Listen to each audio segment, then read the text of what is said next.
చాటి చెప్పింది భారత్. టెక్నాలజీ వాడకంలో Indian air force top notch performance చూపించింది. ఆ విషయాన్నే కేంద్ర ప్రభుత్వం రిలీజ్ చేసిన డీటెయిల్డ్ ప్రెస్ నోట్లో మెన్షన్ చేసింది.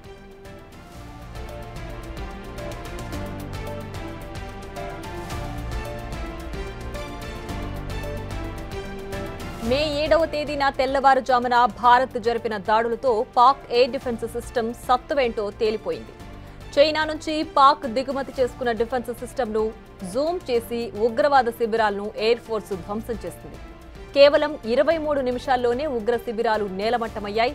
అంటే టార్గెట్ ఫిక్స్ అయితే బూమ్ అనాల్సిందే అన్నట్లుగా గగనతలంలో ఇండియన్ ఎయిర్ ఫోర్స్ స్వైర విహారం చేసింది.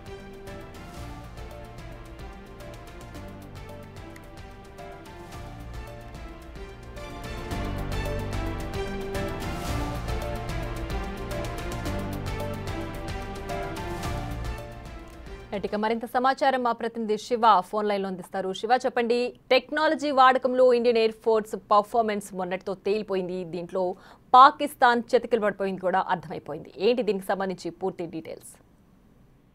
రైట్ ప్రియా, ఆపరేషన్ సింధుతో ప్రపంచానికి భారత సత్తా ఏంటో మనకి ప్రధానంగా అర్థమైనట్లుగానే తెలుస్తుంది. భారత్ కూడా ప్రపంచానికి చాటి చెప్పింది. టెక్నాలజీ వాడకంలో Indian air force top notch performance చూపించింది. చైనా నుంచి పాక్ దిగుమతి చేసుకున్న డిఫెన్స్ సిస్టమ్ ను జామ్ చేసి ఉగ్రవాద శిబిరాలను ధ్వంసం చేసింది ఎయిర్ ఫోర్స్. 23 నిమిషాలు అంటే ఆ రోజు అర్ధరాత్రి 1 గంట నుంచి అంటే 1 గంటన్నర లోపే దాదాపు 23 నిమిషాల్లోనే ఉగ్రవాద శిబిరాలన్నీ కూడా నేలమెట్టడం చేసింది. అంటే టార్గెట్ ఫిక్స్ చేసి మొత్తం ఉగ్రవాద శిబిరాలన్నీ కూడా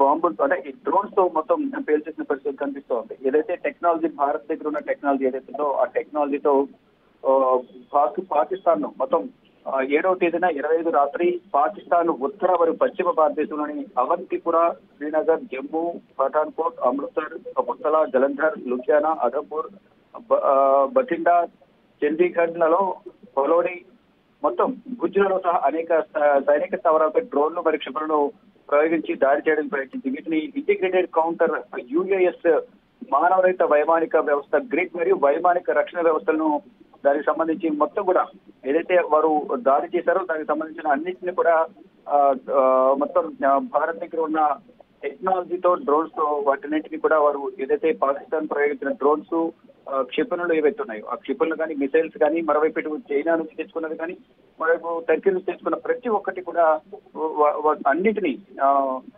గాల్లోనే పేల్చేసి భారత్ దగ్గర అత్యాధునిక టెక్నాలజీ యాంటీ డ్రోన్స్ ఉన్నాయని కూడా ప్రధానంగా చూపించే ప్రయత్నం చేసింది. దానిలో భాగంగా మొత్తం ఇండియన్ ఎయిర్ ఫోర్స్ కూడా మొత్తం ఆపరేషన్ సింధూర్ తో అసలు భారత్ దగ్గర ఉన్న సత్తా ఏంటి అనేది కూడా దాడి చెప్పే ప్రయత్నం చేసింది. టెక్నాలజీ వాడకంలో ఇండియన్ ఎయిర్ ఫోర్స్ మొత్తం కూడా అంటే ధీటుగా పాకిస్తాన్ ఇటువైపు నుంచి దాడి చేయడానికి వచ్చిన వాటిని ఎదుర్కొనేందుకు ధీటుగా ఉందనేది కూడా చూపించే ప్రయత్నం అయితే ప్రధానంగా చేసిందని కూడా మనం చెప్పుకోవాలి. అలాగే